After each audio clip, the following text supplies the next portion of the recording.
life is no thrill. It's worse than nil. So draw the right conclusion. Let them be still.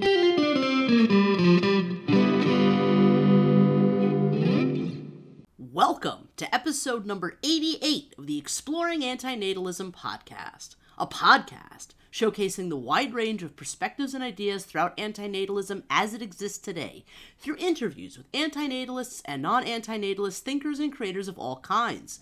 Now running 5 years strong, I'm your host, Amanda Sukenick, and today I'm speaking with fellow moderator of r/Antinatalism, core member of Antinatalism New Zealand, and author of the forthcoming paper, Introducing Anatalism, Vito T. Strati. Vito, welcome to the Exploring Antinatalism Podcast. It's an honor to have you on the show today. Thank you so much, Amanda. Thank you so much for having me. Great to be here. That's great to have you. Vito, you and I have known each other only a short while, which is entirely my fault, as we are both moderators of r/Antinatalism, but I have really been quite busy and inactive over there for a period of time. You have become an integral part of the team in my absence. However, I've been familiar with your work and your activism for some time now because you are a major contributor and core member of Antinatalism New Zealand, which has really been doing some fascinating antinatalist activism for a while now, and I can't wait to get to talk to you all about that. In addition to these activities, you have also written this fascinating and incredible paper, very well-written paper, I might add, espousing a new position, absolutely, related to antinatalism and pronatalism, which I can't wait to talk to you all about, called Introducing Anatalism. So much for us to talk about today, but first, our most basic questions to start us off. Who is Vito, and what is Antinatalism New Zealand? Awesome. Yeah, so thanks for having me. Hello, everyone. I'm Vito. I come from New Zealand, or Aotearoa in the original language, and I have a background in philosophy academically. So I got an honors degree in philosophy and developed my own position, anatalism, while doing that for my research project. I've been tutoring and teaching moral philosophy for the last few years here at the University of Canterbury. And I've also been engaged, as you say, in activism, trying to translate the often theoretical kind of work that philosophers do into real life practical kind of changes. And it's a really exciting thing. Antinatalist activism it's a whole topic, and there's a lot to unpack there. Something that I'm particularly interested in are the parallels between antinatalist activism and other forms of activism throughout history and still today. Antinatalism New Zealand, it's a small contingent of us. I'm not the original founder of the chapter. That would probably lie with Kane Williams. And so I credit Kane for founding it. I think that Buster, I credit with kind of getting us all together, getting us motivated, connecting the community in a sense of Buster found my activist work. He found my posts on the subreddit and kind of brought me into the fold, into moderators and like-minded people. So it's not so it wasn't my idea, but I'm here and I'm doing the best I can. The three of us are present at the demonstrations. We've held 3 now, I think. It started in January, the start of this year, 2024. And we are going to do another one this weekend, hopefully, as well. So yeah, it's whenever we can. And we've got some signs that we hold, but we're not like affiliated with any other organization, and there's no funding networks, and there's nothing like that. It's all just out of pocket, and it's all just our own time, and it's great to talk to people on the street. Yeah, that's a bit about that. Fantastic. Thank you so much. Vito, may I ask, why are you or are you not an antinatalist?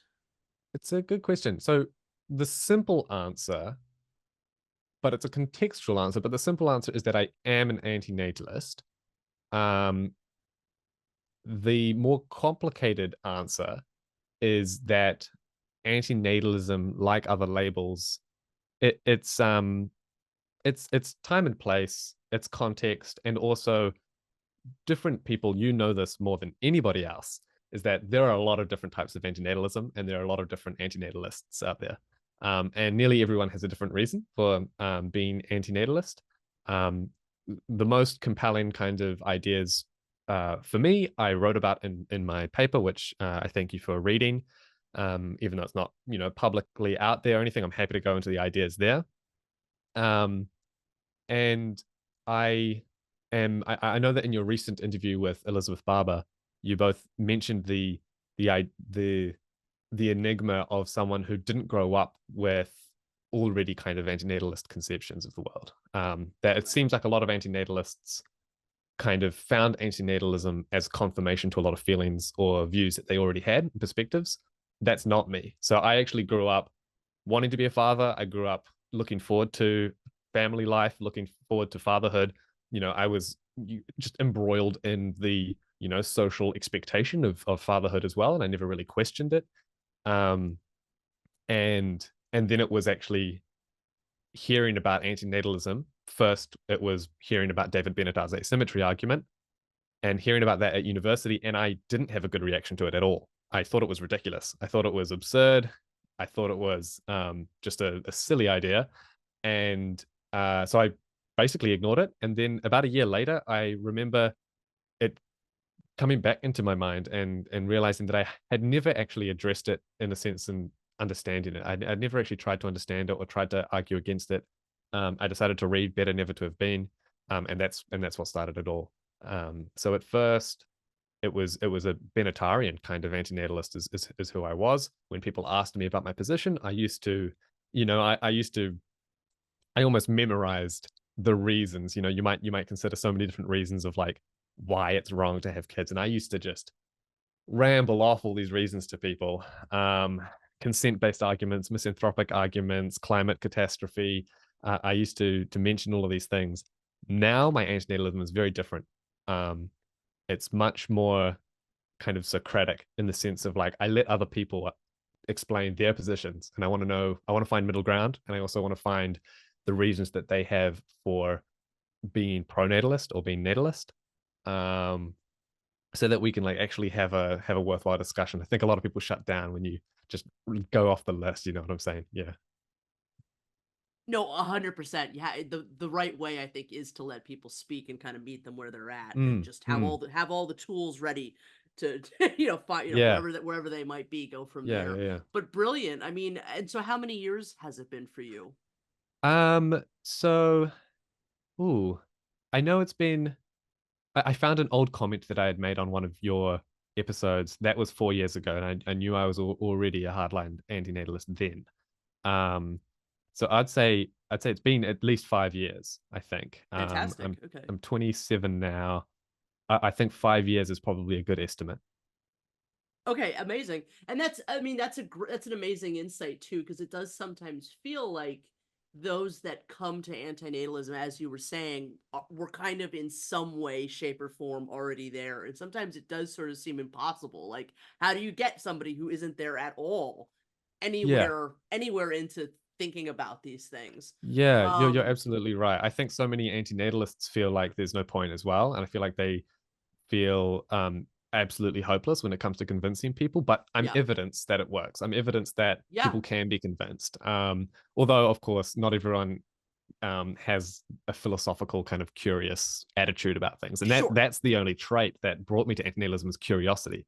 And it's the same thing that made me change so many of my beliefs that I used to hold when I was younger. Yeah. A dedication to philosophical rigor and inquiry. May I ask, were you already, interested in subjects like veganism? Do you think that was a piece of what led you further into procreative ethics? Yes, it's a good point. I do find that there is something helpful about having that kind of perspective. Exactly. So I wasn't a vegan myself, and I'm still not even a vegan. I'm a wannabe vegan. I'm convinced by all the arguments. I suffer from weakness of will, akrasia, as the Greeks would say. I was in that place for years, so I totally get it. Yeah. Yeah, exactly. I think that there are some really solid similarities between the two positions, or at least between what kind of person those positions would convince. And I think so long as we are open to the possibility that doing the right thing might require personal sacrifice, then I think that that kind of opens us up to those kinds of positions. Many people think that, they hope that it's just convenient to do the right thing, and they don't think that we should have to sacrifice anything, or we should have to make our lives less comfortable in order to do the right thing. I actually think that what it means to live a good life is to sacrifice one's own comfort at times for the sake of others. So that's, I think, if you're convinced of one, then it's more likely that you're convinced of the other, because they're both examples of, making those individual sacrifices. And of course, that's compounded by climate catastrophe as well. I think a lot of people might come to animal ethics through a climate-focused lens, and people come to antinatalism through a climate-focused lens as well. After Benatar's book, those arguments there, they did compel me in a sense, but the climate catastrophe was one where that was especially compelling, and that was the first thing that took me onto the street to hold signs. Yeah, sometimes I do wonder if that dividing line is that sense of self-sacrifice, that it's sort of like some people don't ever allow themselves to go there psychologically, that it always feels like they're being cheated out of something in life. But those that are more open to that core concept is maybe what separates somebody that's going to be open to this, even coming from a totally different place in life. I don't know. I mean, I Yeah. could be 100% wrong, but I do often wonder if that's a key ingredient to eventually Yeah, getting it to does seem to be an antinatalism. ingredient. I wonder whether we could convince people into that kind of perspective. I'm not sure, but it's definitely easier to convince them into, any number of ethical positions if they already hold that perspective. But Yeah, it yeah. also, antinatalism and veganism are also practically very different in my eyes. Whereas the vegan has to make decisions, well, especially because of the social context in which most vegans operate, they have to make daily decisions, like 3 times a day, perhaps, for each meal, about what they're doing with their life. The antinatalist, their daily life looks no different to anyone else. They don't have to do anything. For myself, I sit down for one surgery, 3 years ago, and then forget about it. And nothing I do is different. And I can still adopt. And so then my life will look just like a parent's life. The antinatalist life and the pronatalist life, I think, what is it that's actually practically different? What kind of sacrifices am I actually making? I don't think there are many. It's a very good point. I mean, it's definitely worth some analysis. Mm, And perhaps we'll have to do that at some point. I mean, yeah. maybe it's just just some concept of what the future is going to look for that person, the kind of sacrifices that it means in terms of your relationship with other people. Oh, yeah. Definitely there's some of those things there. I Yeah. mean, I hope you don't mind. I didn't write this question, but since you brought it up in your introduction, I mean, the relationship between antinatalism, antinatalist activism, and the history of the activism of other social movements is also Mm. of major interest to me. Can you talk to me a little bit about some of your thoughts on that? Yeah. It's interesting. Antinatalist activism. So one of the things that I find comforting in my academic pursuits with antinatalism as an idea, as well as my practical engagement through protest with antinatalism, is what I find comforting is this act of comparison. Sometimes analogy, but also just sometimes direct comparison towards other social movements. And so something that I'm uh, aware of is the similarities between how anti-natalists today all seem to be kind of fighting their own fight. We're not totally connected. We're not totally institutional about our understanding of what antinatalism means. There's no doctrine that it's like, hey, to be an antinatalist, you have to believe this or you have to do that. There's nothing like that for us. And there's a lot of there's some like disagreements, some really fundamental disagreements about who is in the fold and who isn't, and some hardline antinatalists might reject people who found their antinatalism on external conditions like the threat of nuclear war or climate catastrophe or penchant for genocide. They might say, these are the reasons I'm an antinatalist. And another antinatalist might say, oh, you're just a conditional antinatalist. You're not a part of the group. So there's some division there. But I just look at it as like, yeah, these peripheral concerns about like extinction questions, the red button, about transhumanism, about AI, these peripheral concerns, while very interesting and important, and I hope that more people investigating these issues, we don't need to agree on these peripheral concerns in order to agree on the fundamental principle. And vegan activism is very similar. I think vegans will know, and again, like I've often fought for vegans in a debating sense, and I've tried to play that role, and because I am convinced by the philosophy. But I'll find people who disagree with me will start mentioning, like, they'll start talking about honey, they'll start talking about bees, they'll start talking about avocados, they'll start talking about mollusks and oysters, and whether I'm vegan for them because they don't have central nervous systems, they don't have brains. So if you're vegan for them, then you should be vegan for everything. Oh, but plants have feelings too. I get most of this from Adam Reed's paper on veganism and the analytical question. It's a really interesting paper that he wrote, and it's about vegans are suddenly forced to justify or explain their position regarding all of these concerns. And in doing so, they've done two things, which is stray further from the core question, which is it right to unnecessarily, keyword, unnecessarily exploit animals for our own pleasure or for our own benefit?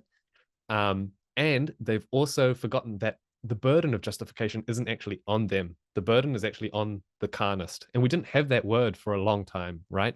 So we didn't have the word carnist for a long time. People who are non-vegans are committing to this implicit ideology of carnism, and then they assume that anyone who steps outside of that should have to justify themselves. And that's the kind of move that I think a vegan would do well to remember, as in, okay, who has the burden here? And also, are we straying further from the core question of unnecessarily harming animals for pleasure?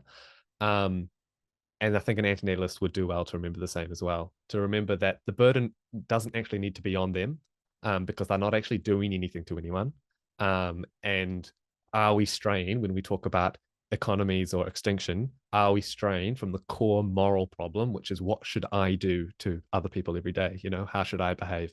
And whether it's justified to, again, unnecessary. No one needs to have children to do this unnecessary thing to someone else who didn't choose to have it done to them.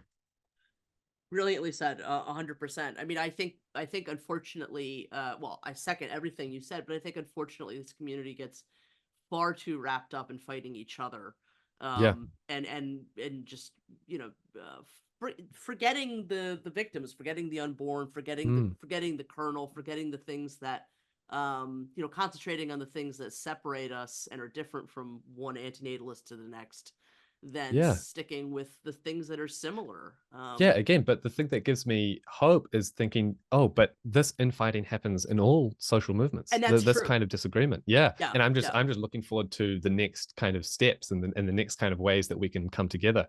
Absolutely. That's one of the reasons why the last couple of years have been so exciting for me, because it finally it seems like people are getting to be more invested in what is antinatalist activism. This idea can't go to waste. We can't waste time just fighting each other. Let's try to develop this thing. And I think we are nearing a real growth step. And that's exciting. That's very exciting to see. So thank you so much. Now, related to that, how do you feel that antinatalism should be defined? A topic of much debate. Right. Yeah, indeed. I think antinatalism can be defined in two ways, whether you are talking about just the value-based question or the normative question. So I think antinatalism could be defined as the belief that it's unethical to procreate, all else being equal. So I don't think it makes much sense to hold a universal stance on anything, really. I think that there could be some possible world where someone, could create a hell if you didn't have a child or something like that, and condemn everybody to it. And it's like, do this or I'm going to condemn everyone to hell. Then yeah, but the view that it is, all else being equal, unethical to procreate. And I think that that's different to the question on whether life is bad or whether life is overall bad. It's different to those kinds of questions, and it's different to the questions of the misanthropic antinatalism of whether we are harmful creatures that therefore shouldn't be created. But also, I think that word unethical, I think it's important that we don't let it do too much legwork. I still think that, because like I think driving cars is unethical, but we live in a system which facilitates driving cars, and we don't have many choices in that regard, right? If we want to get around, then sometimes we just have to play the rules of the game. I think driving cars could be unethical. I think that eating animals is unethical. But again, we live in a society which facilitates it. It makes it the most convenient option, and it limits our ability to actually engage in our autonomy with these questions. And so something that is really important to me, something that I dedicate a good considerable chunk of my research to, is the question of autonomy. I think that it's really important that antinatalists kind of remember the target, and the target is unborn children, right? So there's not much to be said to someone who's already done all of their reproductive activities, right? There's not much I can really say to them, or what I would want to say to them. I don't want to make them feel bad for anything that's happened, right? I don't think that being an antinatalist means we should blame or means we should judge or anything like that. My concern is just, if this is someone who is thinking about the question and has not yet decided to have a child, then that's where I think the antinatalist discussion can happen. It's preconceptions. As soon as something's conceived, that's another field. The debate around abortion is another question. So I think that it's important that we frame it around the term of autonomy. Who can actually choose? And the unfortunate reality is that not many people can choose, and nearly half of all pregnancies worldwide are unintentional. And that we also, especially young women, are faced with considerable pressure, considerable social coercion, and are constantly referenced in reference to their reproductive output. Oh, do you have kids yet? Oh, when you have kids, you'll understand. Or, when are you having kids? Or you need to settle down, anything like that, right?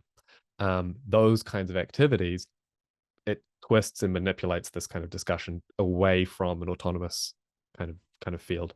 So I think I would love, this is a bit of a pipe dream, for antinatalism to be defined as the view that it's unethical to intentionally procreate, just to add that intentionality in there. Because in a sense, it's like, yeah, I also think car crashes cause a lot of harm, but sometimes it's hard to know whose fault a car crash is. You know what I'm saying? And so, like, I don't think it's fair to say procreation is harmful. Oh, here's the person that procreated, it's their fault. I think in many cases it's male lawmakers who are to blame when it comes to limiting access to contraceptive technologies. So I think that the question of autonomy is essential to it. And I think being an antinatalist as a belief system doesn't entail any type of treatment, any type of activity or behavior towards other people. I think that that's a slightly different question. But it is interesting that a lot of the dictionary definitions that exist do sort of implicate an idea about activism, and that's speaking to people about antinatalism. And I don't know. I mean, that's one way of approaching it. But I like the way you're approaching it. The autonomy, intentionality.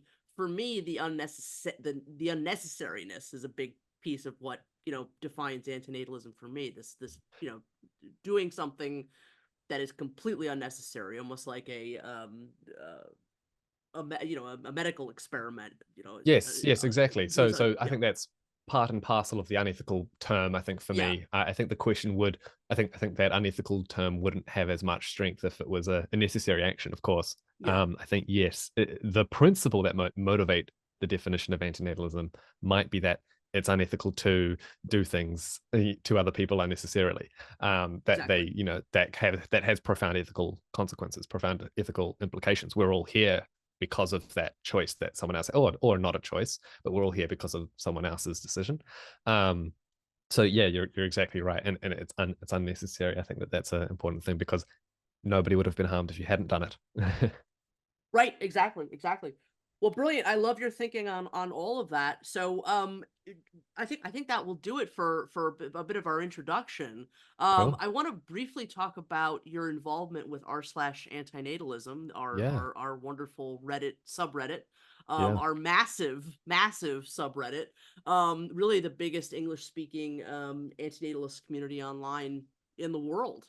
There's a couple of bigger ones that are entirely in Arabic. I think some that are near the same numbers in Portuguese. I haven't looked at those numbers in a while, but I mean, it is one of the largest antinatalist communities in the world, and definitely the largest one in English. I will definitely be doing more episodes, hopefully one big episode on r/antinatalism in the future. I've been involved in that place for on and off for a long time, longer than what my numbers show. But I as happens with a lot of people that end up being moderators there, we have periods of inactivity. I have just come out of one. But in my absence, you've become a real positive force. You and a number of people that have in more recent times joined in, and it's been wonderful to see. So I don't want to ask you too much about this, just because we have a lot else to cover. And again, I'll be doing more episodes about this in the future. But I just wanted to ask you if you could tell me a little bit about your history, Yeah. kind of what you see as the problems with Right. r/antinatalism, and what you guys have been up to Yeah. Yeah. mediate all I that. think here here perhaps more than anywhere else, the comfort of comparison springs to mind. I think that I just constantly ask myself, okay, there are some problems, like you say, there are some issues about the discourse here or about the way we treat each other online. And I just ask myself, is this unique to this space, or is this a symptom of the way we treat each other online in other spaces as well? And I think that it's not unique. I think that the problems that we're facing are the same kinds of problems that you might encounter anywhere on Reddit. I think, like, first and foremost, the users of the subreddit are Redditors, right? And like, that's no shade on Redditors. I use the platform nearly every day, so I'm one myself. But that means it's a certain type of demographic. It's largely young white men, and I think that um, the struggles of the subreddit are the struggles of a lot of online spaces. And I don't think they're necessarily unique. Um, I can take absolutely no credit for its size. It's incredible to see how many people are members of the subreddit. It's also important that to note that the subreddit is not an exclusive space, so it's welcoming to antinatalists, as well as natalists, pronatalists, anywhere in between. There's no kind of passport control for people's beliefs, and there's also no moderation or rules regarding the beliefs of your certain posts. I mean, of course, unless it's like harassment and other stuff. But we get a lot of natalist engagement. A lot of it is somewhat repetitive engagement. I'm sure you're very familiar with the amount of times when someone asks first, here's the term. There's often a bingo sheet that we can fill out with the kinds of questions they're going to ask. That's the same on the sub again. So it's another point of comparison. The subreddit can get a lot of flack. Like, it's easy to look at it and mistakenly assume that the subreddit is the determinant of what the philosophy means, that it's one and the same, that like, oh, this is what antinatalism means. But in the end, it's just a forum. It's another forum space like anywhere else. And some topics are going to be more, some posts are going to be more on topic and some others aren't. It's not that often that I personally would agree wholeheartedly with a post on the subreddit, but that's not really the point. It's not up to me to determine kind of whether it's a good point or not, whether it's a good argument. Again, like, I have a background in philosophy, and like, for me, yeah, logical rigor and reasoning and evidence is really important, as well as I've already mentioned through my research, contextual analysis. So my own brand of antinatalism, which is more of like a feminist kind of brand of antinatalism, like, I might not see that very often on the subreddit. Everyone's on their own journey. Everyone's talking about their own things. My first post on the subreddit, I think, was my climate activism. talking about the importance to do everything we can to mitigate the climate catastrophe rather than starting our own families, because obviously our own families are going to be the ones that not only contribute to climate catastrophe but also suffer its consequences. So, and that for many antinatalists might be, again, like I mentioned earlier, a conditional type of antinatalism, right? But the subreddit's open to that to a degree. Sometimes we'll get a lot of kind of rants or people who are experiencing struggles in their own life, and so are sharing their experience on the subreddit. And a part of that is just a symptom of not having anywhere else to share it. But also we're somewhat ill-equipped to be able to deal with everyone's individual struggles. So it's still a lot of different antinatalist thought. And again, this is the same anywhere. You've interviewed quite a few people, and a lot of us have a lot of different views about it. And so it's not up to us as moderators to kind of determine what the correct antinatalism is, or what the welcome kind of version is. Is it philanthropic? Is it climate conscious? Is it economic? Is it consent based? It's all welcome to an extent. Some arguments might get a bit out of control, and that's where the moderators step in. And I'm not the most active moderator, but I'm active in the sense of I've taken over the meeting kind of scheduling logistics stuff from Buster, who's done a lot of incredible work in getting the group together. Yep. And there are other moderators who are more active in the day-to-day. I think I'm the token kind of, well, I think Kane's also done philosophy work, but the token kind of philosophy graduate. But it's an interesting space. I think that it's easy to kind of see moderators as like, oh, everything wrong with the subreddit is their fault. But the reality is a lot of us join because we want to improve the space, because we care about the space, because we want to, facilitate good discussion and facilitate good engagement with the idea. I've only been a moderator for like 9-10 months now, I think. Is it only that long? I'm not sure. Must be longer now. But yeah, and I think the thing that motivates many of us to become moderators, and we've just expanded a bit as well, is because we care and because we want to improve the space. And we don't exactly know what it's going to look like, but it's a part of just the process of figuring it out as we go. So yeah, it's an interesting space. There are a lot of different ideas flying around on the space, and it's good to just be one small part of the team that want to make sure it's healthy. Yeah. Fabulous. I really do think this is, and we've had a lot of, this is no shade to any of past team members that have existed on r/antinatalism in the past, but I think right now this is the strongest team that the sub has ever had, and I really love where all of you guys have, in more recent times have taken it, and it really is people don't give enough credit to how difficult the space r/antinatalism is to run, because there's so many different types of antinatalism present on the site. Everybody has their own very particular ideas of what the site should be and the kinds of people that should be there and the kinds of discussions. And the fact of the matter is, being the largest and really most visible public space for antinatalism in English, like, it has to wear a lot of different hats. It's not going to make everybody happy. And that's a very difficult thing to manage. But I think it's in an excellent place, in no small part because of your efforts. So thank you very much, Vito. And to everybody. Thank you. Yeah, it's a team effort for sure. Team effort, yeah, for sure. Team effort. For sure. Well, we'll talk more about, I just wanted to kind of like, just talk a little bit about that.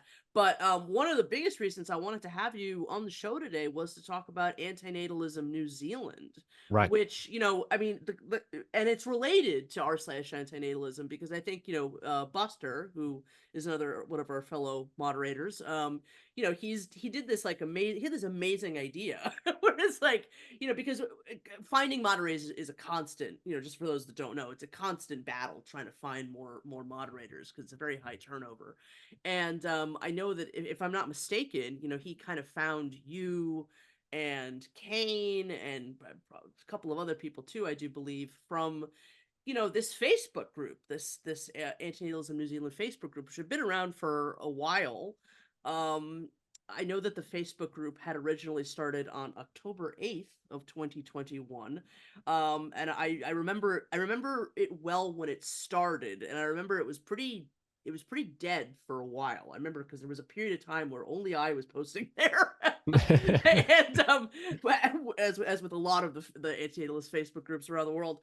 But I love these unfortunately rare occasions where sometimes these little Facebook groups that are seemingly inactive all of a sudden come to life. And that was one of the amazing things to witness about Antinatalism New Zealand, is all of a sudden you guys made it active, and then also you guys started to have this life on r/antinatalism. Can you just tell me a little bit about how Antinatalism New Zealand began? Aside Yeah, from the Facebook group, or just the whole thing. right. Kane Williams is the key to that whole process. I think Kane's been an antinatalist longer than I have. It's funny, when I enrolled to do my honors degree here at the University of Canterbury, and when it became clear what kind of topic I was doing, they actually mentioned Kane as a graduate, as another antinatalist. And Wow. so Kane is someone who I'd heard of before I'd met. And at the time, they were away in Vietnam, so there was not much that they could do. So they spent some time in Vietnam teaching. And then as soon as they came back, it was back to activism, back to Antinatalism NZ. They are now doing their masters, so they're a lot busier. But I credit them with starting it all. And then the three of us. But then if you asked Kane, he'd probably credit me or Buster with being the reason it still is going or something. We've all got busy lives.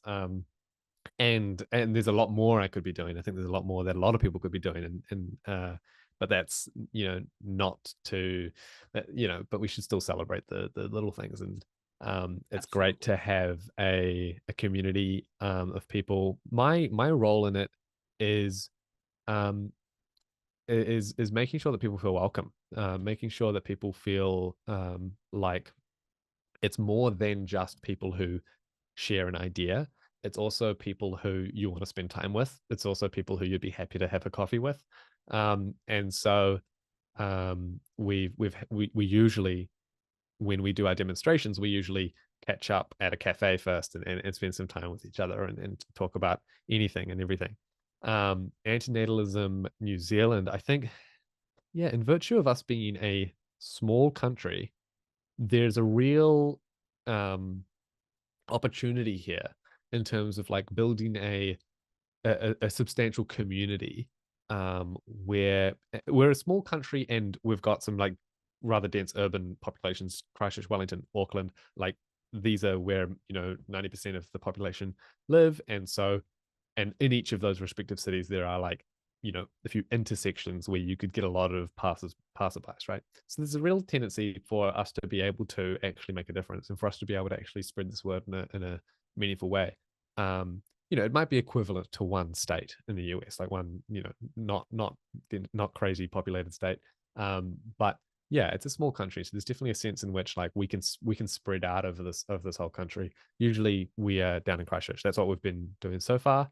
And so we've got some other Christchurch-based anti-natalists, and it's been great to become friends with them and learn about their own journeys. And yeah, and they've also joined us in holding the signs.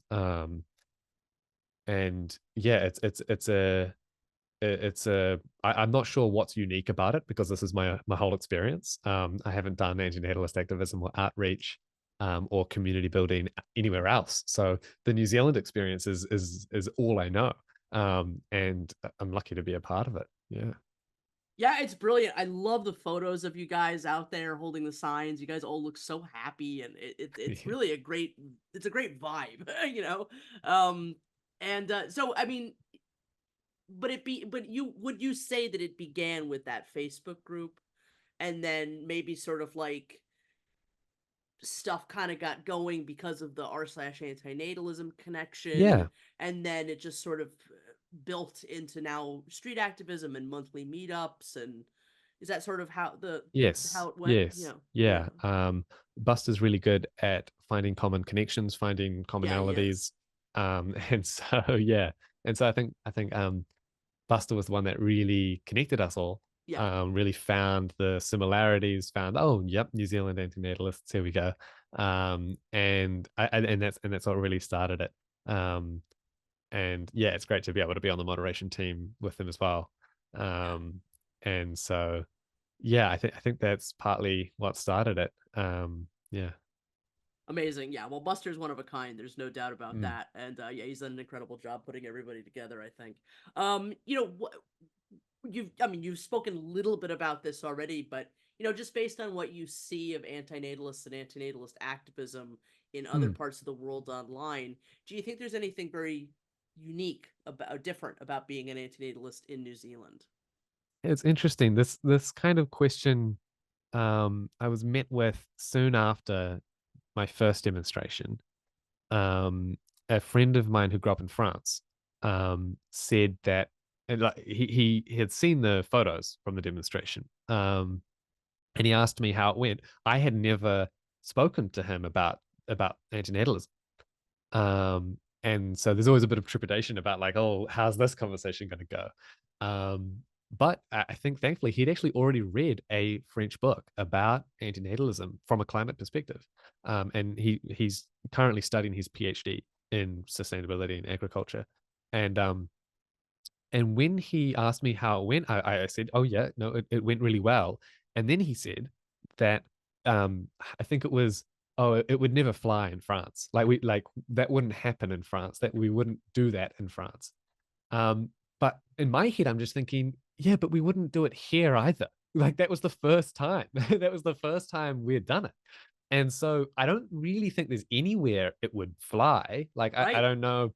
Yeah, it's not like there are societies or governments that are like, hey, we just need people to be holding antinatalist signs. Like everything's against us anywhere you go.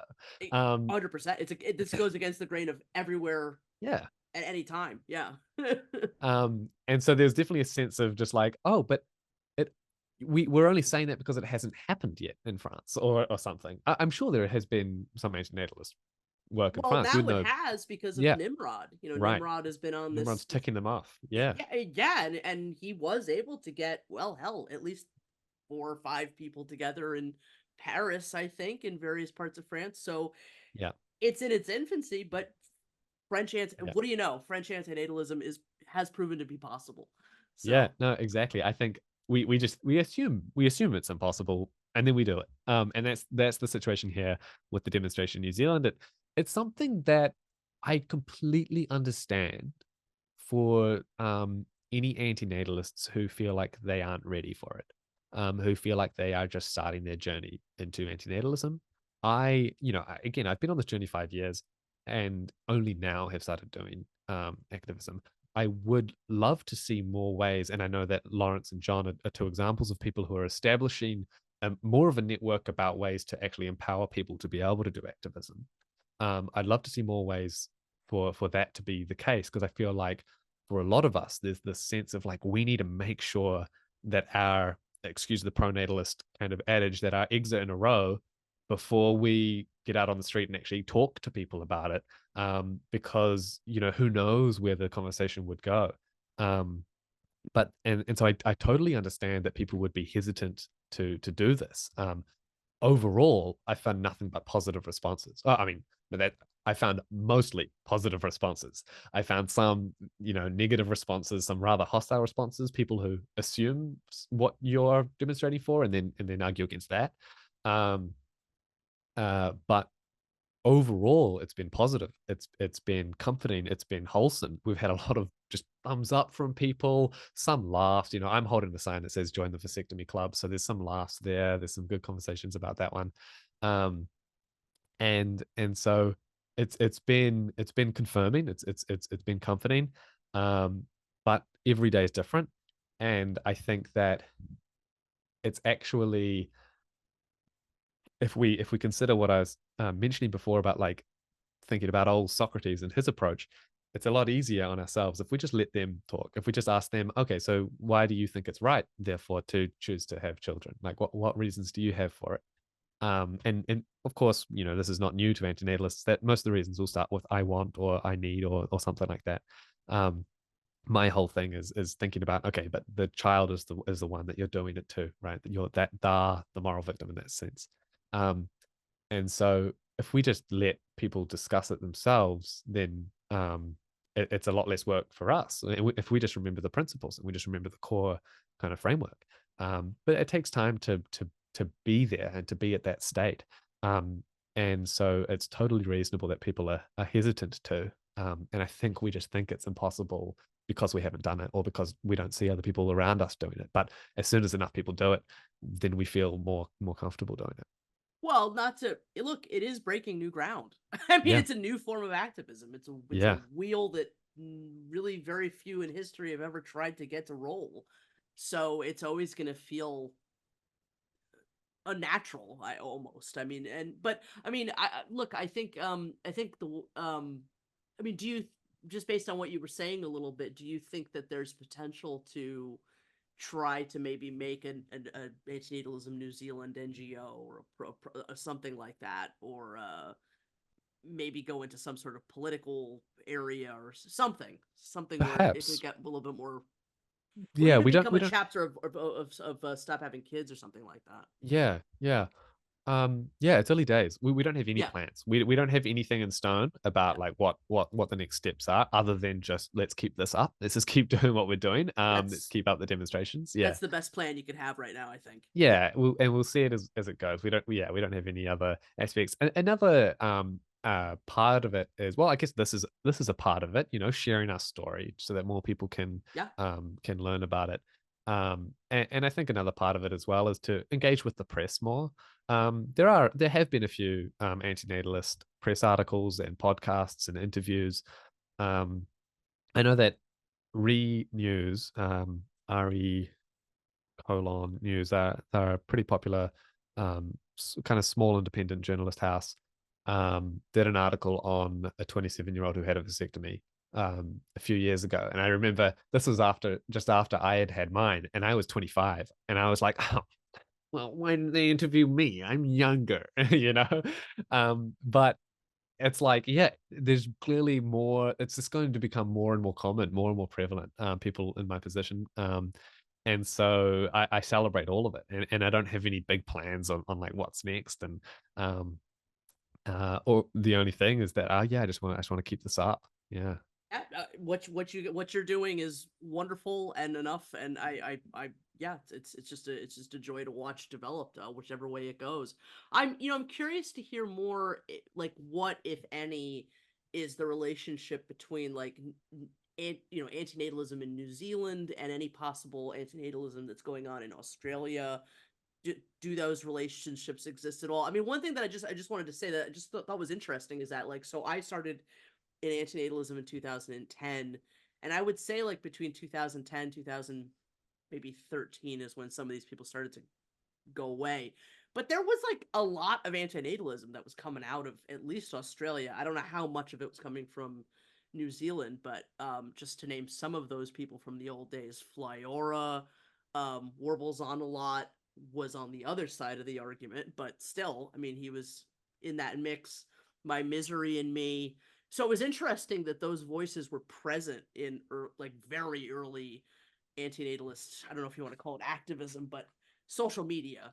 And then it kind of went away. So in some to my ears, to my eyes, it's almost like an interesting but more proper resurgence. Some of what's coming out of you Yeah, guys and you from definitely Australia. know a lot more about that. You've had your fingers on the pulse for longer than I have. So I'm acting off only this current iteration. There's nothing, I haven't looked into any history about it actually. So I'm treating it like a just like it is now. Yeah. Brilliant. No worries. But yeah, no, do you know, like, I know there's an Australian antinatalist Facebook group. I mean, is Yeah, there, I yeah. don't think we've actually like reached out or established any Okay, form yeah, of relationship there. yeah. No, I don't. Well, at least I haven't. Buster might be another story. Yeah, but I haven't established anything there. Okay, yeah, no worries. Fascinating, fascinating. I know that in 2022, you guys had an online meetup. That one's for like a New Year's, or that was on January 4th. I'm sorry. And I guess there have been, but I think that was like maybe the first one. If I'm like, I kind of went back through, the Facebook Hmm. group. And I don't, yeah, I definitely wasn't present for that one. I don't even know if I knew it was going on at the time. Or it was probably closed to just local members too. I have no idea. But do you remember that? Do you remember any I details? I And think I do. I think I was present for that. I definitely remember something like that. I'm unsure whether I'm thinking of the my first engagement with the moderators team, because I know that that was probably my first time seeing Kane as well. And so because there's similarities there with the moderation team and the New Zealand antinatalist contingent, it's like easy to get them mixed up. Um, uh, yeah, so it's difficult to recall exactly what happened there in that meeting. Yeah. Sorry, no, no, I'm not much of a help there. no worries, no worries. But I mean, like, so those meetings kind of stopped for like a good period of time.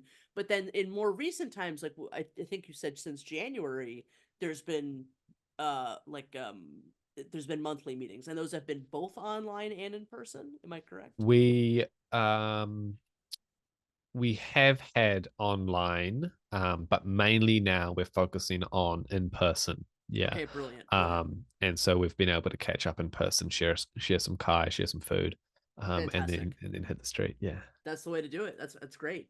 I Yeah. know another project that you guys had at one point, and I neglected to write down the date. I'll have to put in a little picture of when it was. But there was the Antinatalism NZ reading group, which I thought was just a fantastic idea. And I know that the first and maybe only one, I could be wrong, at the time was a reading of Shauna Schifrin's 1999 paper, which I always forget the name of, but it's the origin of the consent argument, Yeah. Yeah. essentially. Um, and I think that we'll talk a little bit about this aspect of Antinatalism New Zealand, but I think it was for local members only. But yeah, I was fascinated by that event because there's so few like it. Like there's so Right. few antinatalist groups, well, that are interested in the academic stuff at all, Mm. but that Mm. actually get together and read it together and discuss it. That's like so awesome. So Yeah. yeah, if you could tell me anything about that, I'd love to hear it. Yeah, I think that was probably just before my time, Oh, actually. okay, okay, What a excellent. what a great paper to discuss. I've Yeah, heard whisperings about it. I don't think there's anything stopping us from continuing in this stead. I don't think there's any reason to stop, other than just the same old. Is that people lead busy lives, and that's yeah. understandable. But yeah, antinatalist reading groups. I'm not sure why they aren't a more common thing. Yeah, I think it would be an amazing thing. I mean, amazing thing to sort of make more of just a general part of the community. So Mm, that's awesome. I know mm, that in it on March 1st of mm. this year, 2024, you guys did a truly incredible event. You invited the wonderful Mr. Gerald Harrison, who is an Exploring Antinatalism podcast alum, by the way, on for a Zoom chat. What was that like? Did he lecture? Was there a Q&A? Please tell me anything and everything. Yes. Yes. So there were some questions that we were able to ask. It was mainly me. I don't.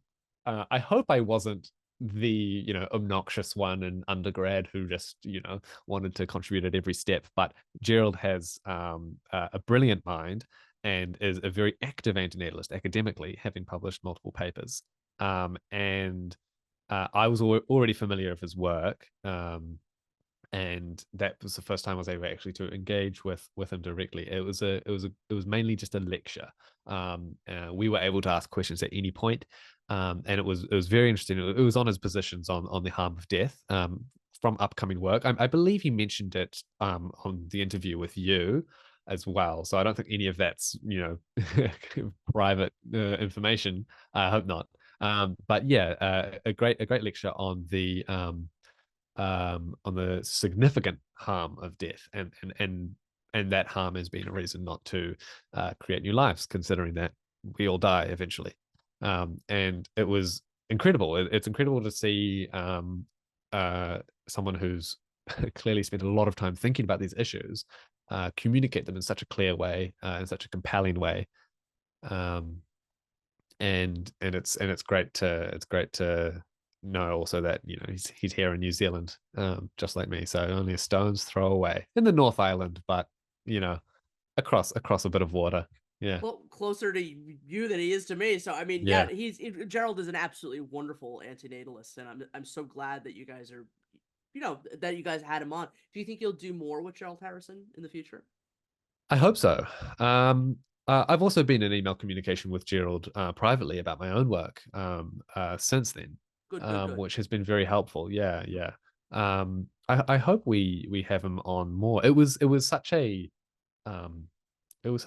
good lecture, such an efficient lecture, that I wonder, like, oh, what else could he possibly, you know, that was so complete. I wonder what else he could possibly share. But he's explored numerous anti-natalish ideas in his papers, so there's probably a lot to share there. And it's great to have established that connection. I think he's got a lot, in his sleeves. I mean, well, first of all, he's certainly the only academic antinatalist that I know of that entertains the existence of God. Right. Yes, that's right. I mean, that's fascinating. Yeah. I don't know if you got into any of that in the lecture. No, not with us. No, not with us. But yes, I'm aware he established it. He's spoken about it with you on your episode, of course. Established God as necessary to exist if we are to have reasons to act. No, it's very interesting, and you're right. It is probably unique. Absolutely. Well, wonderful. I'm so happy that connection has been made. In more recent times, Antinatalism New Zealand has moved into the realm of meetups and street activism. We've talked all about that already. But is there anything else that you wanted to add, or like, can you tell me about anything? Well, you got one coming up this weekend. Yeah, we've got one coming up this weekend. That one? Yeah. It'll hopefully be the same as before. There'll probably only be a small number of us. It's usually 4, 5, maybe 6 of us, sometimes 3. It's case by case. And yeah, like I say, it's been mostly positive. I think it's been great to spread the idea. I think antinatalist activism is an interesting thing. And I think and I could be totally wrong on this, and I haven't actually investigated this in any meaningful way. And there's a sense in which antinatalist activism is kind of a win-win. I don't know how, unless we do something absolutely atrocious and somehow send the movement collectively, back into the dark ages, unless we do that.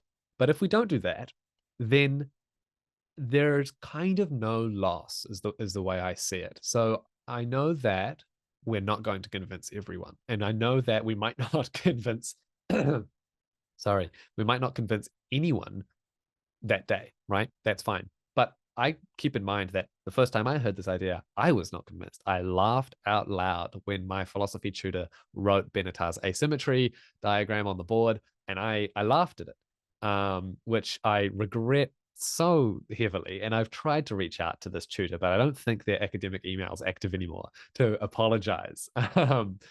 But most people will find the position ridiculous on first glance. And I don't think that's a problem. I don't think that we need to worry too much about this. Some people will be genuinely engaged and genuinely curious. And of course, there are others who would have always held similar ideas and not known that there was a word for it. And I think for them, we do a great favor. We empower them to be able to have the vocabulary to know exactly what this position is. We empower them to be able to then engage with more material on the topic, to find the wonderful Exploring Antinatalism podcast. And we facilitate their own journey just by letting them know that they're not alone in these beliefs. So that's a win, clearly. Those that think it's ridiculous might not always think it's ridiculous, right? They might go home. I know that many people take photos of us from a distance. We always try to smile in these photographs, of course. And I often wonder, like, oh, what are they doing with this photo? I don't know what this photo, what it could possibly be for. Because if they're anything like me, before hearing this, I had never thought about this issue at all. It's just not something that crossed my radar. And so I wonder, like, what is it that motivates them to take photos? And even if they are then going to a family barbecue and they're sharing this photo and they're like, oh, look how ridiculous these people are, right? And even if there's 8 people there who all laugh collectively, there could be just one who laughs along because the social situation calls for it, who might think later on, oh, but they've got a point, or oh, that's an interesting idea. I've often been frustrated when my auntie tells me that I'm going to have children. Why is it that I'm so frustrated about that idea? Even if there's just one mind there who's curious, who's open to the idea, then I think that's a win. And then, even if we're considering people who are definitely against it and will always be against it, it's not like they're seeing our signs or seeing our demonstration and being so antagonistic to it and so hostile to the idea that then they go home and they speak to their partner and they're like, hey, I saw these people protesting for people to have less kids. We should try for another baby, right? It's not like they're going to have children because they're not convinced by our Out position. of spite. Yeah. Yeah, they're not going to have children out of spite. That's a huge decision, right? And also, it takes multiple people to be on board. It's a huge decision. And so, all we're doing is spreading the word, getting some people thinking about it, some people convinced by it. And those that aren't convinced, I don't think we're going to increase their procreative output if they're not convinced. So, for me, and I could be wrong about this. This is conjecture. I could be wrong about this, but that's my intuition. And so that's why I think antinatalist activism and demonstrations are a win-win. There's no loss. No, I think your thinking on the matter is probably 100% correct. I mean, I think, well, first of all, look, there's, in my own experience, and I've done very little street activism, but I've talked to Yeah. hundreds of people about antinatalism, and I was, antinatalism and ethalism were my graduate thesis, so I talked to hundreds of people that came into my studio on a daily basis about these subjects. And there's you find so many people in that mix where just being able to hear about these things is a source of liberation. You know what I mean? Because it's something that Yeah. people have been thinking about their entire life, and it's not been allowed. It's been suppressed in one Yep. form or another. So just being able to hear the words, just being able to find another person that is in any way talking about this kind of stuff is Yep. a huge win for that Yeah. individual, and it's worth it just for them. But for the Yeah, people that exactly. are even turned off by it, at least it's getting them from zero to something. Yeah. It's in the marketplace of ideas inside their Yeah. head, and that's right. Isn't that kind of all we want at this point? Like, we're not aiming Yeah. for human extinction. Like, at the minute, We I mean, yeah, we're we just don't need a want people to home think about run. it. Yeah, Right, we don't need a exactly. We don't need home run on every hit. We can just get to first base, get to Right. second base, anything, There you Eventually go. we'll score the points if we just spread the word. Right. And be approachable and engage honestly and genuinely. Um, and and yeah, we don't need to cash in immediately. We don't have to come home from any conversation and think, oh, that was a loss. It could just be an Right. investment. Yeah. 100%. I agree 100%. Now my next question or comment really is, and I don't want you in any way to think that this is a critique of Antinatalism New Zealand, because I don't think that there's any one way to do antinatalist activism, or there's a correct way and a wrong way, or anything of that kind.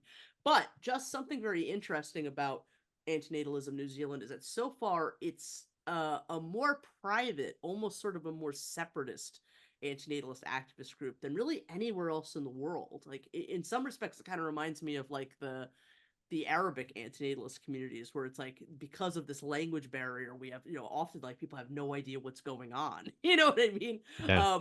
But if you compare it to sort of like Antinatalism Japan or Childfree India or Stop Having Kids, all of these groups have sort of the central theme is to try to attract and include an international membership and audience, whereas Antinatalism New Zealand so far has been really dedicated to local antinatalist activism. And I only really mean to point that out. Again, I don't think that there's any right or wrong way do this thing. But I just kind of wonder, like, why those, like, what has led to the decision to do that, and then just sort of why you guys have gone in that direction. Um, I'm not even sure if it's a conscious decision. It's just something that I think Kiwis often do, is they often stand alone. Interesting. Yeah. We're often, you know, movers and shakers, outnumbered in large industries. But the hope is that we still make great contributions regardless of our size. I think that Antinatalism New Zealand is is about connecting people here, connecting New Zealanders. Um, I think a large part of philosophical discourse is is it struggles against the impersonable nature of it. And I think that by having a New Zealand specific group, it becomes personal. It becomes one-on-one and shared in that response. I think obviously antinatalism is in every country and it's an international thing. And, you know, it can also be considered like a movement, a social movement. Um, and there's nothing, you know, there's no reason to say that our antinatalism is the right antinatalism or anything. And I think that we all share many similarities. New Zealanders are yeah, I don't really have a legitimate answer as to why it's that way, other than it's just a part of the community building, is making sure it's local, making sure it's relevant people, making sure we are not expanding to an unsustainable level. It's about not necessarily strength in numbers, but like strengthen the right numbers, strengthen the right people, and Yeah. expanding from there. Yeah. Brilliant. Now, I hope that Antinatalism New Zealand continues in exactly the way that that it wishes to go.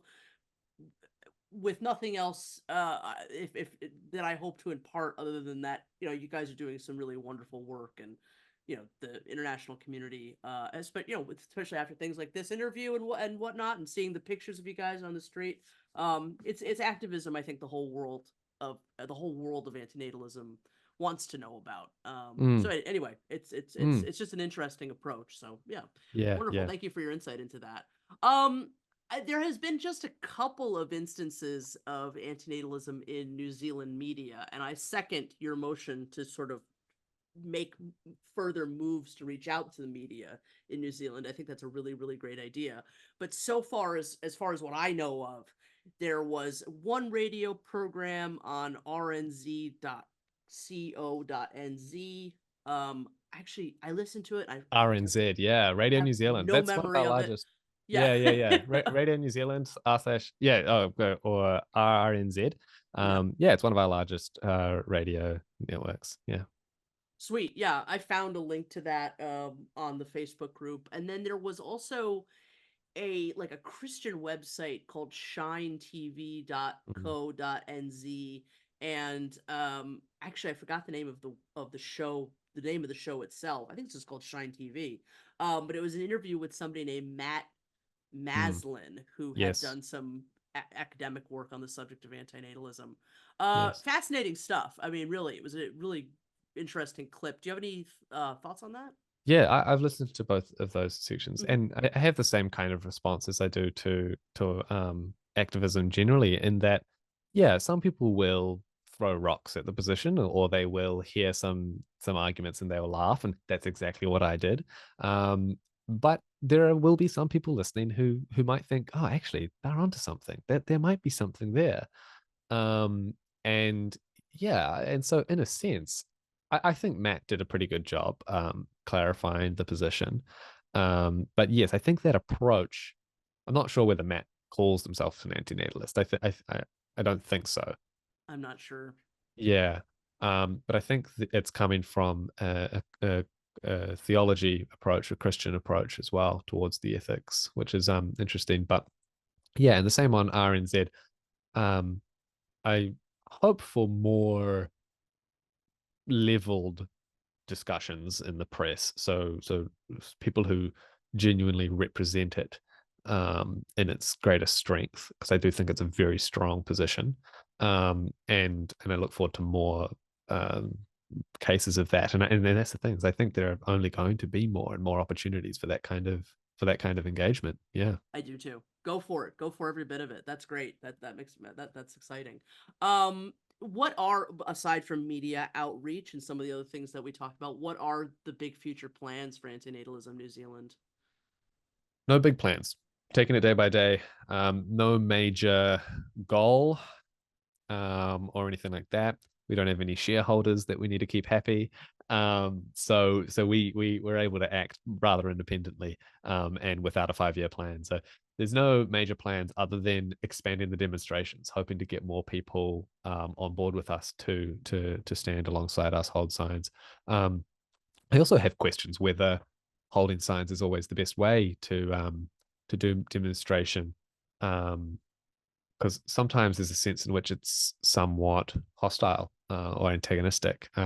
But yeah, that's similar again to all forms of protest. So it's not no shade on the principle that we're protesting, but just it's interesting to discover new effective ways to protest. And so I'm very interested in hearing more perspectives on that from people who are already convinced by antinatalism. Of course, I think that it's so common for people to say, oh, but why are you doing that? Or, oh, but why are you protesting? Oh, it's a bit far to do that. And they'll say this about any social activism. They'll say it about a lot of things. Oh, but why would you break windows for that?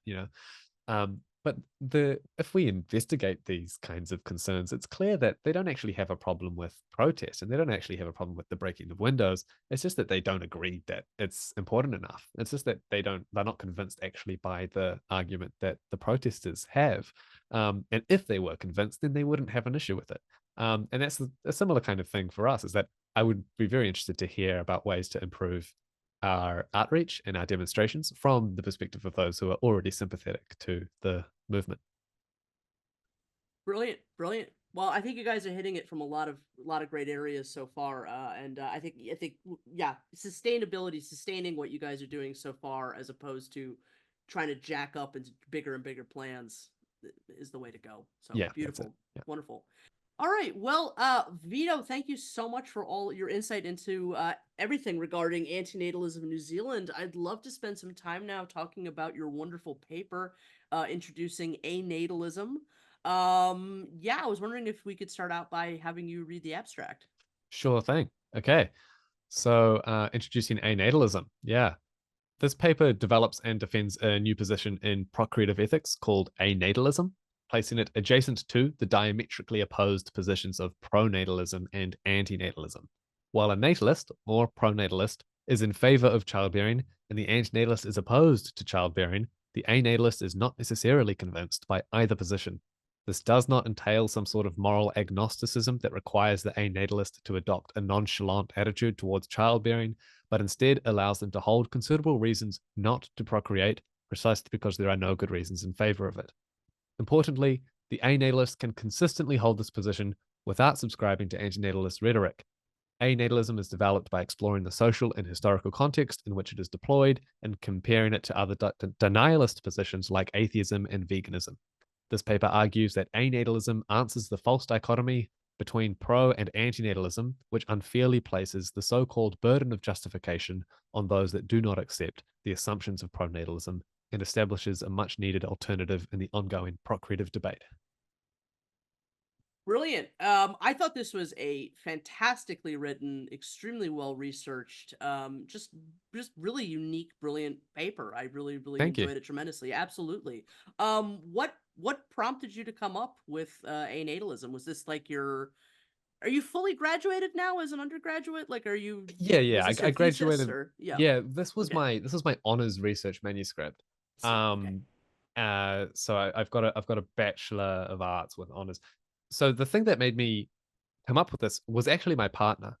It was actually in discussion with her about these issues. So my partner, when we first got together over 3 years ago, I never hide the fact that I'm antinatalist, and basically only to the extent that, hey, if you want children, then I'm not your guy for that, then that's that's a no from me. But I also was conscious that I didn't want to like lecture her on my position or try and convince her of my position. She's on her own journey with that.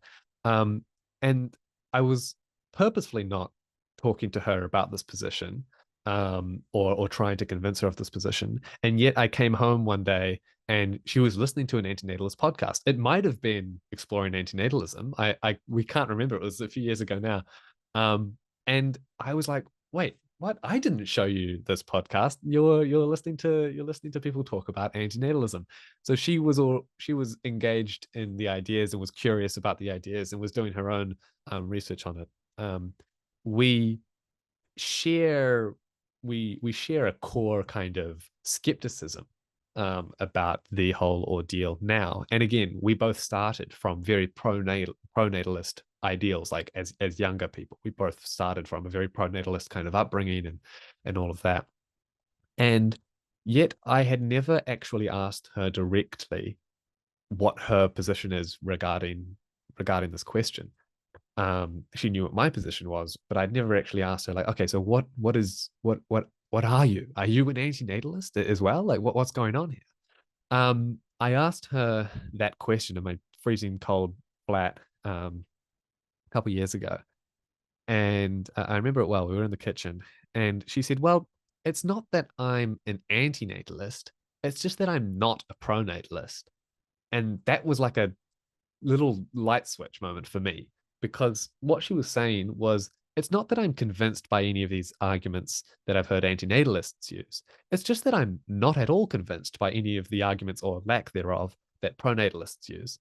And therefore, being unconvinced by either position, I'm not going to do anything. I'm not going to have children.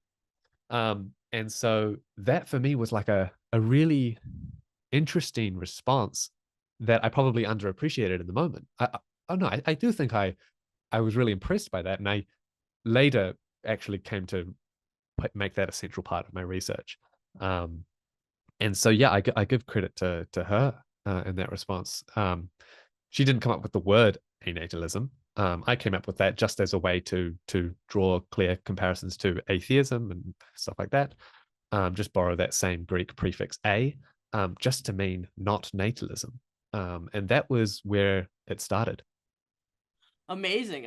Thank you for all the insight into that. So, I mean, so a core piece of this, would you agree, comes from the idea that perhaps some of the core arguments for antinatalism are sort of failing to be convincing? Yes. I don't know whether that's more of a prominent aspect to the inverse. I think that Yeah. the arguments for pronatalism are especially unconvincing. Right. That's probably a more prevalent reason to be an anatalist. Yeah. Is this absolutely being not compelled by the pronatalist rhetoric, which is often really problematic. It's often really objectifying. It's often very right-wing, very conservative. And that's only when there are actually arguments for it. Most of the time, of course, most of our waking lives, there are absolutely no arguments for it. It's just an assumption that everyone has. And so a part of anatalism is about developing a default position, theoretically, about like, okay, hold on, if we just remove this social pressure, if we remove the coercion, then what should our default position be? Kind of, I think is it Anthony Flew developed this same argument for atheism. The default position should be atheism. And that unless we are given good reasons to believe in God, we shouldn't. He then later believed in God later in life. And that's a perfect kind of, and that's perfectly compatible with his view, which is, well, I just ended up finding convincing enough arguments for it. And so that's perfectly compatible. So you could be an anatalist who ends up being convinced by anything, really. But it's about establishing that default position. And yeah, so regarding antinatalist rhetoric, it's about realizing that you don't need to be convinced about the big red button or about those questions of AI, sentiocentrism. I think these are, again, important questions, but that they are they're quite further along down the track. You don't need to be convinced by those kinds of things, just for the same reason, like you don't need to understand quantum theory in order to have a materialist view of the world or something. You don't need to be a physicist in order to think that the world is just as it is. It's physics, it's particles, it's atoms, it's whatever it might be. You simply need to recognize where the burden lies, where the burden of justification lies.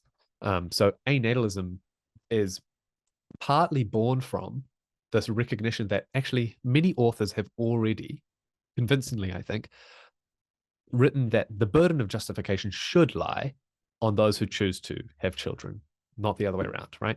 And this is almost consensus. This is true for antinatalist and pronatalist arguments. I mean, Christine Overall's book, Why Have Children, one of the best examples of definitely not an antinatalist book. Like Christine isn't, Professor Overall isn't an antinatalist, but it's a great overview of a lot of these kinds of reasons, a lot of these discussions. And I also think it's especially good because it recognizes the importance of gender and the importance of how society treats people differently based on their perceived genders.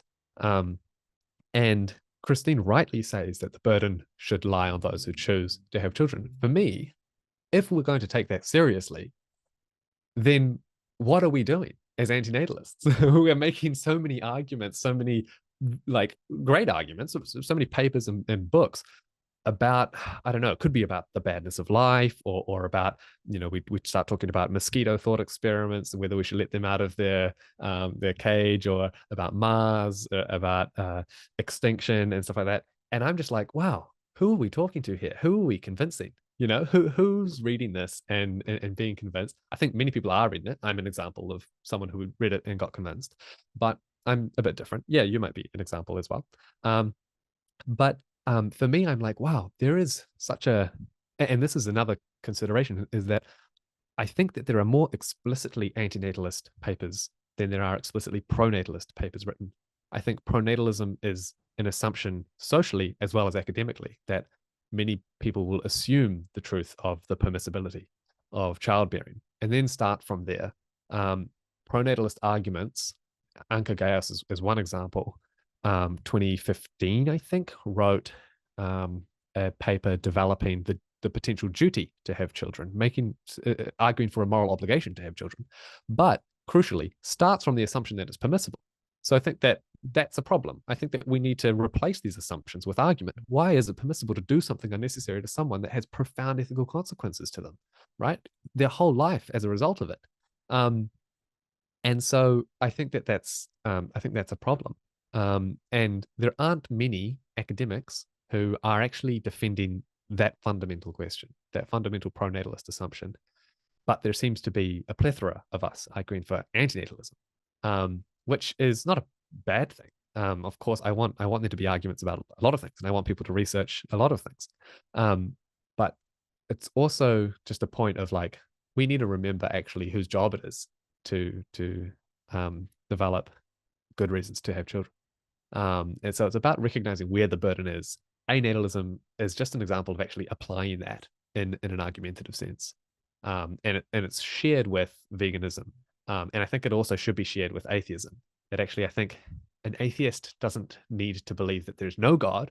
They can just not believe that there is one.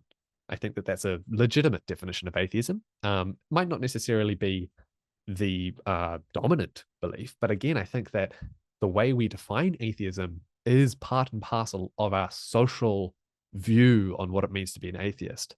And like an atheist in a highly religious country will be viewed with more antagonism and will be viewed as you're such a cynic, you're such a skeptic, you believe that there's no God, you know, that's a more hostile, or like in Dallas, you know, 100 years ago, whatever it might be, like that might be an atheist who's suddenly forced to hold belief systems or forced to act like they are committed to something, but really they're not actually committed to anything. That's just the point. They're just in denial. So anatalism, if an atheist by my account is someone who, when someone else says God exists and he's all loving, and an atheist can say, I don't believe you, then an anatalist is just someone who says having children is morally good for the child. And then an anatalist is just, I don't believe you. You need to give me some reasons. So those are the comparisons I draw. So many brilliant points there. I mean, I'm not even really sure where to begin. I mean, I think the Yeah. paper, the comparisons between atheism, veganism, I think were some of the strongest points in the whole paper, and just the general the historical research you put into the term natalism, how ubiquitous the position is, everything that you say about the burden of proof, 100% agree with. One thing that spoke to me, I'm not sure if our lines of thinking are exactly the same here, but I mean, some of what you say about not being, the antinatalist side of the arguments not being necessarily convincing, or maybe even putting somebody in a position where they would side with a more anatalist position. I mean, it does sort of speak to some of what Matti Hairi and I have kind of pointed out in some of our recent work, is that, like, in terms of activism, in terms of tools that an antinatalist activist could use, it's not just ideas like extinction or the red button or some of these other things, which could arguably, very arguably, be a bit like secondary, but it's also maybe something like asymmetry itself, or even the consent argument, that sort of get people stuck. They're like very important arguments, like they're excellent arguments, they're incredibly important pieces of logic, and there's no argument from me there whatsoever. But as far as using them as actually convincing tools, taking them out on the street to a lay population, I mean, you want to bang your head up against the wall? Argue consent on the street. I know. Argue asymmetry and see The where it gets asymmetry you. one, I mean, asymmetry is real, and I've heard horror stories of people, like, coming out there with the little, the little the diagram, the little Punnett square. Yeah, and it's like, you're not gonna convince people to not have kids that way. Risk does a little bit better, but it's like clearly we need better tools. So I wonder if, like, I absolutely see the value in an anatalist position, but do you think that it's any sort of, like, do you think that we should be stopping there? Or do you think that it's more of like a, like, we need to be developing better tools? Or is that not necessarily at all? Like, do you think that it's a good, so go ahead. It doesn't need to. I'm not sure. Like, I'm not the herald of what a natalism should always mean. I think I discovered the term, in a sense. I think that the current landscape necessitates anatalism as a position. As you and I both know, natalism and pronatalism are often synonymous, right? So that presents a real problem for us when it's like, you either have to be for this thing or against it. You have to be either pro or anti. And I just don't think that that's true of a lot of things. And I kind of see this project as a way of balancing the scales. And I also see this project as a place for us to find refuge when we don't want to be defined by our reproductive output. I think that but also keep in mind, like, I'm not saying that antinatalism shouldn't exist. Anti-theism does exist, and I think it has a place. I think that there is a lot to be said regarding criticism of theism, or criticism of religion, and maybe that's an anti-theist. But I also think that atheism is its own position. Now, obviously, anti-theists are probably atheists as well, and the same could be said with antinatalists and anatalists. I think that by labeling ourselves as antinatalists, we often establish ourselves into a quite antagonistic kind of stance accidentally. And anatalism is just one way of, again, recognizing the burden, but also letting ourselves realize that actually we are individuals that don't need to be defined by a reproductive output. Yeah. No, that's a very reasonable explanation. I mean, I have to admit there's a piece of my brain that like a bit of an alarm bell sounds, because it's like, I'm just saying it. My way of thinking is always like, it would be really, really good if we could get people to that more admittedly extreme position. Like, why not take a stance? Like, why not be Right. one or the other? Because of the Right. harm involved. You know what I mean? But Right. but the way you're explaining it makes an awful lot of sense. Yeah. So, because what harm, according to an anti-natalist, would an anatalist be doing who doesn't have children and who thinks that actually there are no good reasons to have children, right? Like, I don't think that an antinatalist and an anatalist would be in opposition to each other at all. No. Yeah, because they both share, at least at a fundamental level, this kind of skepticism, right? This kind of skepticism about reproductive activities. And the antinatalist, of course, can, all power to them. They can convince people. They can put in a lot of effort to convince anatalists and pronatalists alike of those kinds of positions. Nothing should stop them. And they are willing to do whatever they like. And of course, that's also partly myself in that camp. But again, I just think anatalism is an important. It takes up an important space, and I think that there would be a lot of people who would define themselves as anatalist. But of course, that again, being an anatalist doesn't mean you're in opposition to antinatalism. No. Yeah. Yeah. And it's kind of like when I became a vegetarian by reading Peter Singer, like a lot of people who go to uni and study philosophy. I became a vegetarian while I was at uni, and I went to uni away from home. I forgot to tell my family that I was vegetarian, right? I grew up my whole life eating meat. I forgot to tell them, and I was back home for the holidays, and it was only then when I realized, when they said that, oh, we've made casserole. I don't know if you have casserole. Is that a thing that is international? It's like a stew. Yeah. Casserole in America means something more that's like baked. Yeah, I think it's so. Yeah, I think this is like slow cooker. Like Yeah, slow. sure. Yeah. Yeah, Okay, yeah. cool. And so it was a very meaty dish, is what I'm trying to say. And they said that they were having casserole. Or that we were having casserole, and I was like, oh, I totally forgot. This is entirely my fault. I completely forgot to tell you guys I'm a vegetarian now. Now they no, they hadn't prepared for that, and that's my fault, of course. All they had to go off in that moment was, oh my gosh, okay, Vito's just told us he's a vegetarian. We haven't prepared anything specific for him. We've got a very meaty casserole that nothing can be separated away from the meat. It's all just gravy and meat fibers everywhere, right? So what do we do? I didn't. I was happy. I didn't realize that they were going to do something. I was just going to have toast or something like that. But what they ended up doing was going to the local veggie grocer called the Funky Pumpkin. I don't know if it's still going.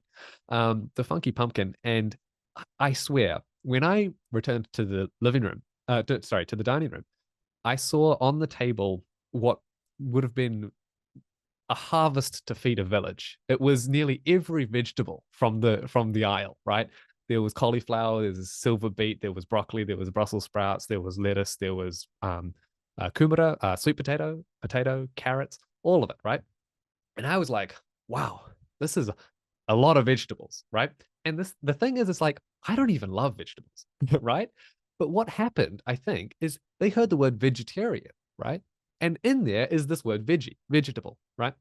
And I hate that word for that exact reason. Because as soon as people hear you're a vegetarian, they think, oh, you love vegetables. And it's like, no. I care not for vegetables. I just really don't subscribe to the whole meat eating thing, right? And so what can we do when it's only those who step outside the norm, who resist the status quo, who resist the consumption, the exploitation of animals? We're forced to give ourselves labels like vegetarian, vegan. We're forced to give ourselves labels like that. And those that subscribe to the status quo, they don't have to label themselves any way or that. They're just normal. They're just standard, default, right? And in that sense, I feel like we are kind of powerless, right? Until Melanie Joy in 2009 coined the term carnism.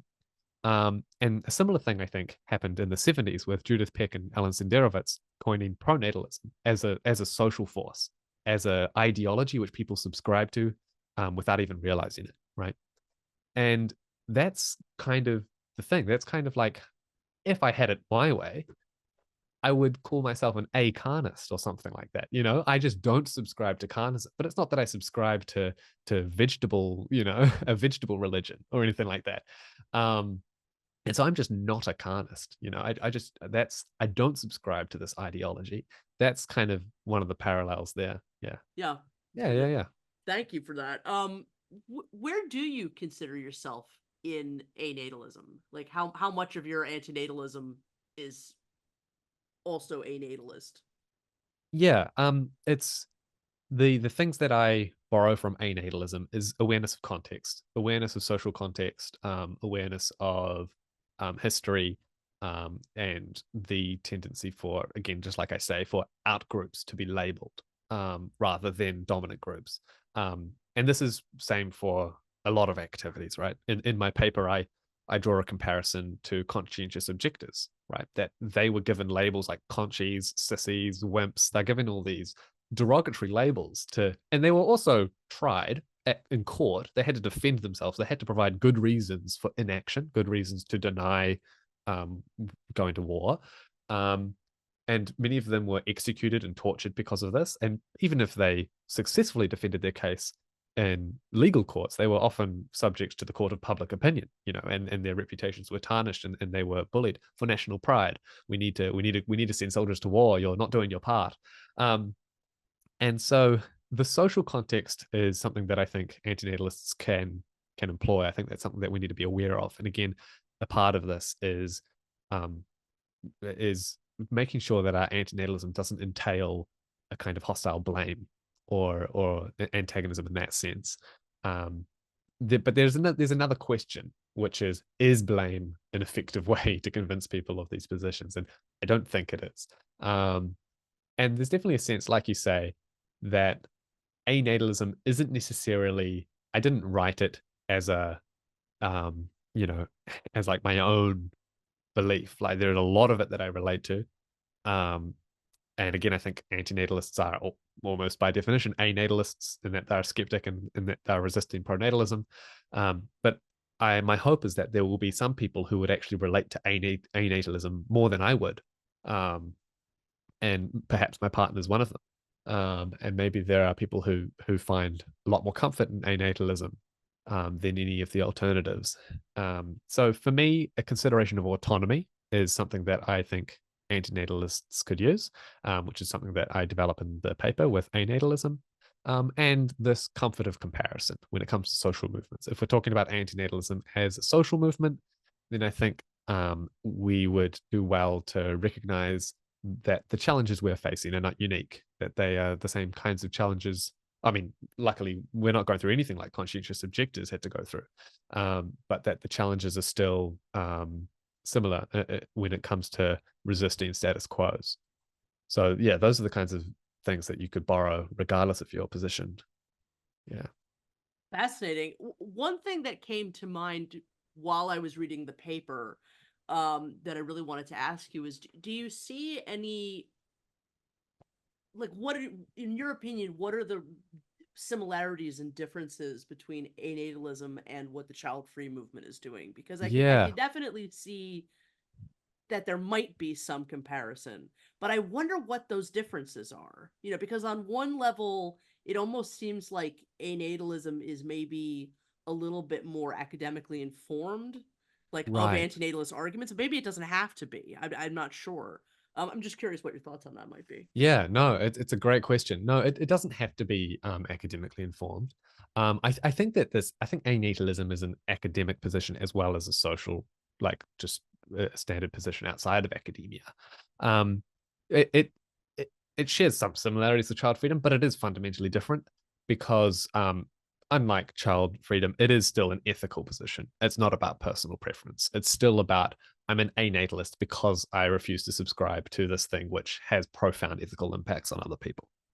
So that's the first difference, that it's still a position about ethics rather than a position about preference. And I know that many people, I should probably have addressed this earlier, many people would reject my analogy to atheism because atheism is a question of metaphysics and a question of like whether there's a God. That's not an ethical question, that's a metaphysical one, whether this thing exists or the makeup of our world ontologically. And I know that procreative ethics, as the name implies, it is about ethical questions. It's about moral philosophy. So there's a sense in which I'm doing some kind of cardinal sin here by making analogies across disciplines. But We'll allow it. yeah, yeah. But even if people still want to resist this analogy, I think that there's some ways in which we can find the similarity actually is stronger than we assume. If we consider a religious zealot who is choosing to sacrifice unconsenting victims for their God, right? And they believe that actually the victims that I sacrifice will be rewarded in heaven by my God, right? And I'll be rewarded, of course, because I'm carrying out the sacrifice and I'm asking for things. So here we see that this belief in God can actually translate to ethical actions, ethical in the sense that it has ethical implications. And then the atheist might, when they see this religious zealot with the dagger above their head, they might say, whoa, hold on. What are you doing here? What's going on here? Are you sure about this? Are you sure that this is worthwhile? Are you sure that there's a God and that this is the best course of action? That's kind of what the anatalist is doing. It's like, whoa, hold on. Are you sure about this? If you're thinking of having kids, are you sure that this is the best course of action morally? And that's exactly what that's kind of where the comparison can become more ethical. I think it would be a mistake for the religious zealot to then say, oh, prove to me that there isn't a God right now, or I'm going to do this. I think that that's just too much to ask. I think that that's just unreasonable for a quick discussion. He's got the dagger above his head. I think that that's kind of too much at that point. I don't think we can expect this person to say, oh, okay, well, let me search every corner of the universe and find the absence of God. It's kind of like Bertrand Russell's teapot. It's like, oh, let me search everywhere until I find this God. And once my searching's done, I'll be able to prove to you that there was never a God there in the first place. It's an impossible task. And so I think in the same sense that you shouldn't need to prove that there's no God in order to see that the zealot's doing something wrong. And in the same sense that you shouldn't need to prove that that it's harmful to have children in order to see that pronatalists, by having children, are demonstrating a certain overconfidence in what are usually unchecked assumptions. They're demonstrating a sort of overconfidence in the pronatalist mythos, the mythology about its value. And they're demonstrating an overconfidence that they're doing the right thing. And I think that's the mistake there. In your opinion, to what extent do you think that anatalism, do you think that it has flexibility in its insofar as to go beyond a reaction to antinatalism outside of just an anthropocentric position? Because it almost sort of feels like and I might be 100% wrong, but sort of it's coming in part out of a reaction to sentiocentrism, extinction. Some of these other issues are almost like too much. And that's one of the reasons why this position feels like a lot more tenable of a space. But I could be wrong about that. So I'm just curious if it would have an iteration that addresses any of those other things, or how it addresses any of those. Yeah, it's an interesting question. No, it's a great question, and perhaps that's something I could develop further in a future paper, or maybe once it's published, that's something that someone else will feel inclined to add. And it's not that these antinatalist considerations about sentiocentrism or extinction, it's not that they are too much. I think more accurately, it's probably that they're unnecessary in order to already commit to an antinatal-ish, like an antinatalist kind of lifestyle, right? If the fundamental principle is merely let's minimize unnecessary suffering as much as we can, then that principle can be shared with an anatalist and a vegan and a sentiocentrist and whatever it might be. So yeah, there could be a future iteration where we see what anatalism kind of entails for non-human animals. It's an interesting question. But yeah, again, it's anatalism as a commitment to all of the same practical kind of steps that antinatalists might take. And you're right in the sense that it also shares much of the commitment that people in the child-free space would commit. But again, it's still coming from a point of ethics rather than a point of preference. Well, no, I understand that completely, and thank you for all your thoughts on that. I do, the child-free movement is so fascinating in the sense that I feel like, well, in some ways it's it's definitely the most popular of whatever we want to call the spectrum of anti-procreation.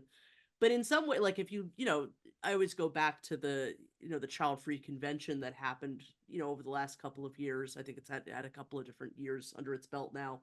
And, it just seems to sort of be changing and trying to find philosophies within itself and how to define itself. And it would be very interesting to kind of put anatalism to more of a Yes. child-free crowd and see what they would say, because they would react in ways that even though I consider myself child-free, I am more of that antinatalist, sentiocentrically minded person. So I don't necessarily think in the ways that they would do, and that would be an interesting test. Yes, I think that there are definitely those similarities, because I think people in the child-free community probably share this concern, and this could be true for antinatalists as well, just as much as it is true for anatalists, but share this concern for the social conditions, the social conditions that motivate our reproductive habits. There's this skepticism, right? There's this questioning of like, what does it mean to be a mother or a woman? Like, are these two terms intangible? Can we separate them? Can we just be one of them? And do I need to be defined by motherhood? I think that's a shared kind of concern, a consideration of the social conditions that give rise to our labels as well as our reproductive habits themselves, and a search as well, just like an anatalist and someone in the child-free space, and a search for meaning in absence of reproduction, right? Finding ways to actually live fulfilling, meaningful lives without actually creating any new lives. So those are shared goals, and it's a part of why I actually like anatalism as a term so much, is because it doesn't have the word child in it, right? I think child freedom, people scoff when they hear it because they think, oh, you think you're better than us, you're free of this thing, child freedom, as if to be free from like an illness, or free of a burden, free of something, smoke free, or whatever it might be. And I think that's a shared concern for many people in the space as well themselves. Is that there seems to be so few kind of options, right? Childless also implies this sort of, oh, there's something missing, right? Oh, I'm childless. But like, 5-year-old kids are childless. We don't call them childless, because we don't call 5-year-old children childless.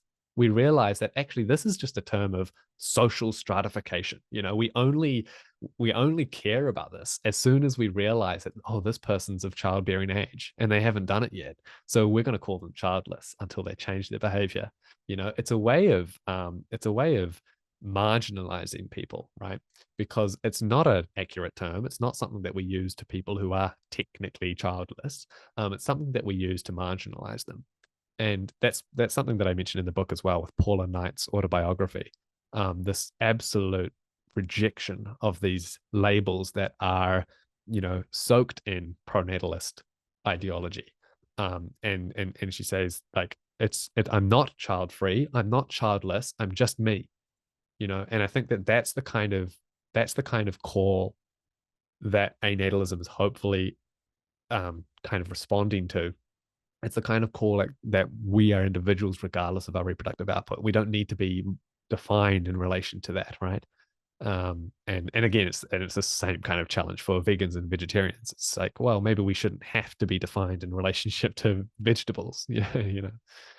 Well, it's kind of reminding me. I mean, maybe this is a terrible comparison, but I'll just say it regardless. It's kind of Go ahead, reminding go me of, ahead. when I was growing up as a very genderqueer kid, the Mm, only word for that I had access to was transgender. And yeah, now there's this whole plethora of language around it to explain it. And I think that with anatalism, I think there's real potential, and I could be 100% wrong, but I think that there's real potential that you're tapping into something that will potentially give a lot of antinatal people calling themselves antinatalists right now a different word to describe their position, because I think a lot of antinatalists call themselves that, and they may very well be that. I have a principle of not taking anyone's antinatalism away from mm, them, because mm, plenty of people try to do that to me. right. Um, but I'm just saying, I think that for a lot of antinatalists, the idea that there's a discomfort with it being anything other than a personal decision. This idea of Yeah. talking to people, it's activism, not something that they want a connection with, or the extinction, sentiocentrism, all this other stuff.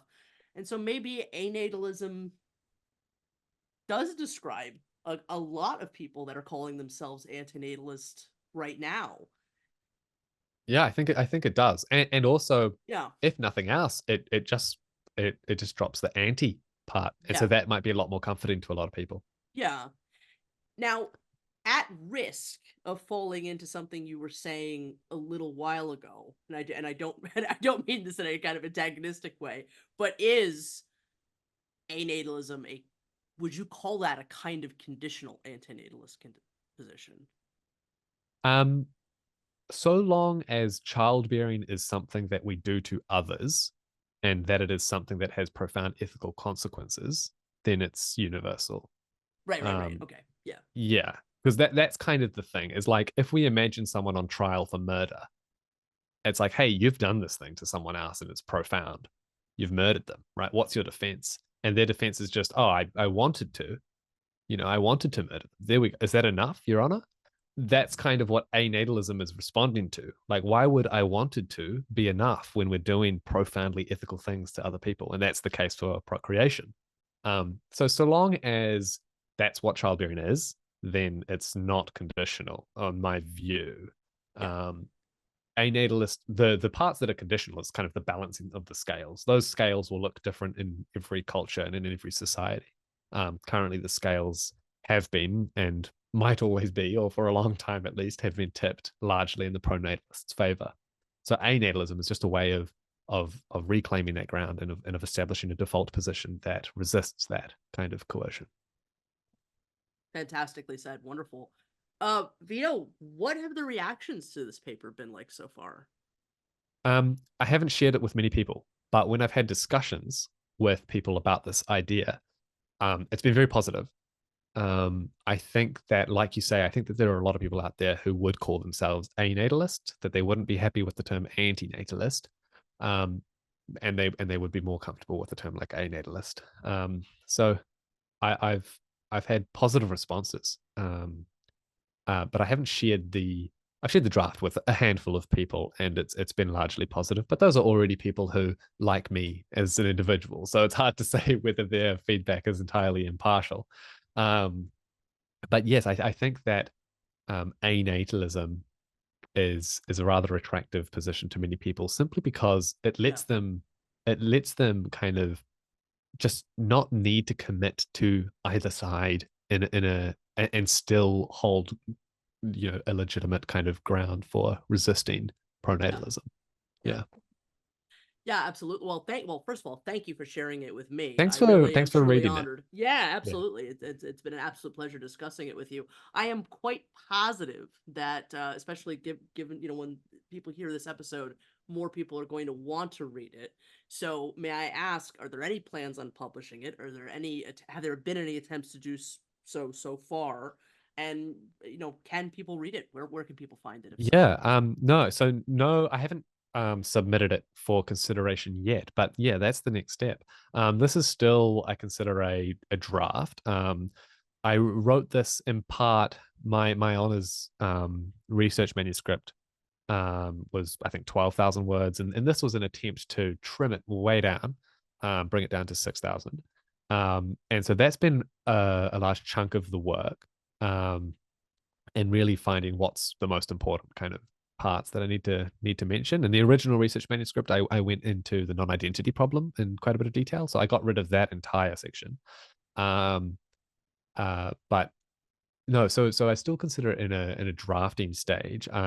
It means a lot that you enjoyed it, and I'm glad that you had a positive response to it. And also, I hope that, based on the comments of this episode, I hope that there are people who are eager to read it as well, or people who have questions or anything like that. I'm probably going to monitor them, and I can respond to people if they have questions in the comments or anything. That comment box is open, everybody. Yep, Please, yeah, right there. yeah. And but yes, I have intention to publish it. It's not that I want to keep it secret. I do want to publish it.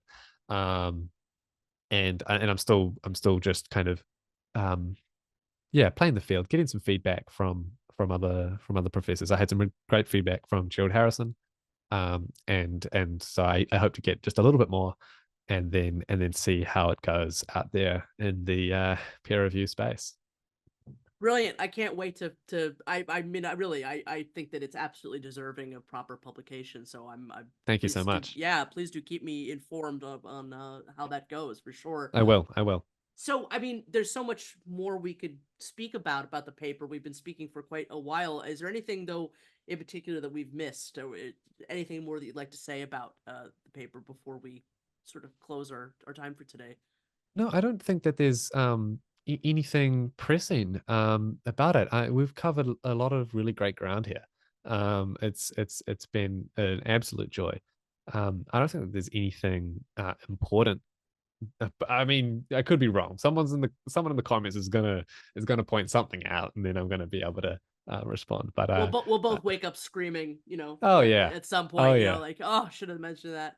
No, but we've covered a yeah. lot of good ground, and it's been nothing but a joy. I mean, what may I ask? What's in the future for you, Vito? Are you gonna go back to school? You on a PhD track? I'm sort of hoping more antinatalist papers, more antinatalist activism.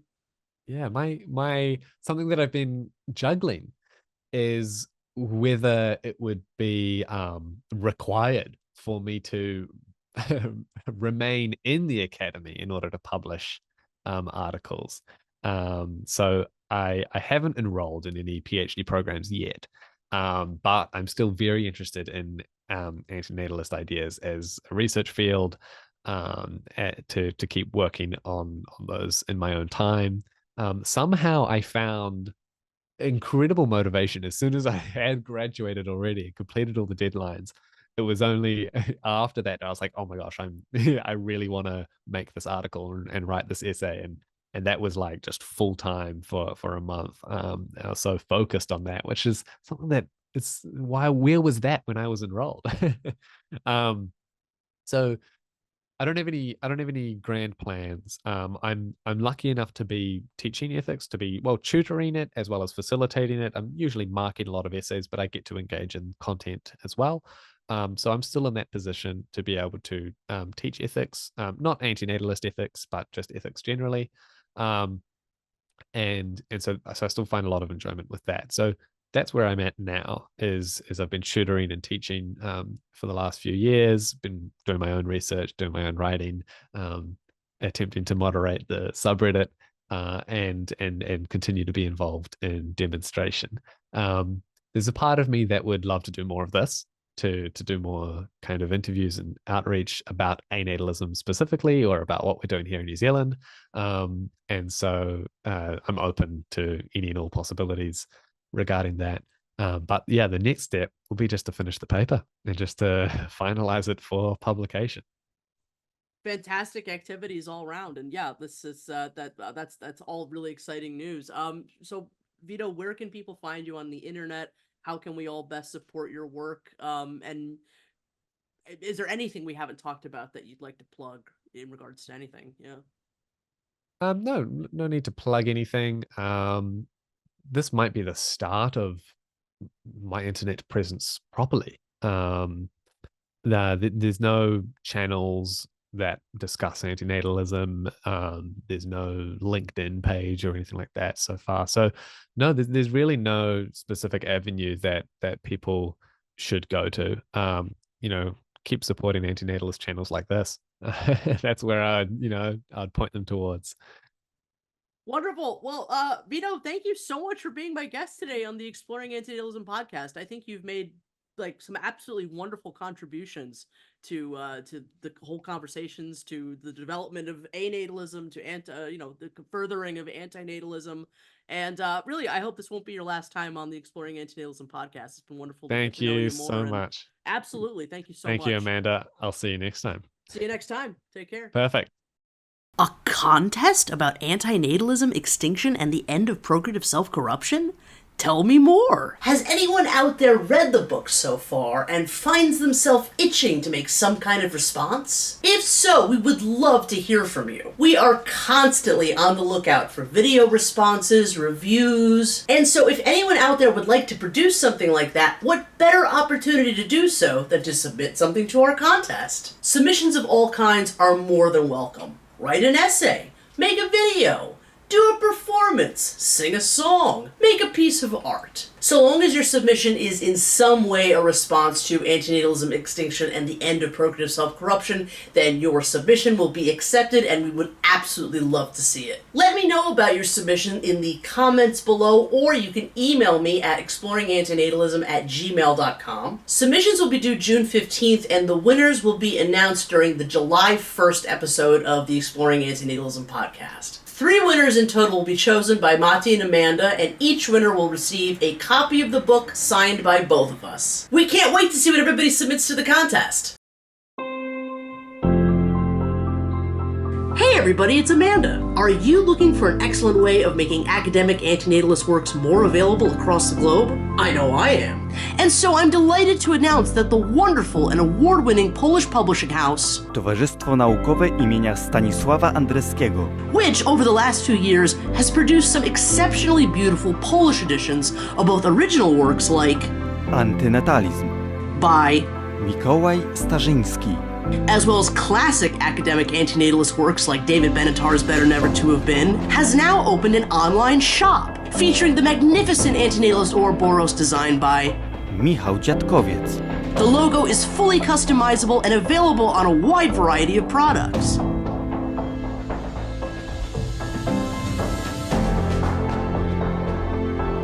Proceeds from all sales at the shop go directly towards the translation, production, and publication of more Polish editions by Towarzystwo Naukowe imienia Stanisława Andreskiego. What a perfect way for the antinatalist community to help assist an amazing company doing such important work, making more antinatalist academic works more widely available. Link below. Towarzystwo Naukowe imienia Stanisława Andreskiego. Thank you for listening to the Exploring Antinatalism podcast. Please follow the podcast on Facebook, Twitter, Instagram, and YouTube. Exploring Antinatalism can also be heard on Google Podcasts, Apple Podcasts, Buzzsprout, Stitcher, SoundCloud, Amazon.com, and so many other platforms. You can email me at exploringantinatalism@gmail.com. Website designed by Visions Noirs. Please follow him at www.bionoir.com and follow him on Instagram. Logo art by Life Sucks. Please subscribe to him on YouTube and check out his shop on Etsy at www.etsy.com/shop/LifeSucksPublishing. Music by Mati Hairi. You can hear the whole song, Life is a Sexually Transmitted Disease with a Mortality Rate of 100%, by following the link in the description, and make sure to also read his academic paper which inspired the song. If you must give them a gift, then give them the gift of non-existence, in the Cambridge Quarterly of Healthcare Ethics on cambridge.org. Links below. All the best, and bye for now. Life is no thrill compared to nil. Life is no thrill, it's worse than nil. So draw the right conclusion, let them be still.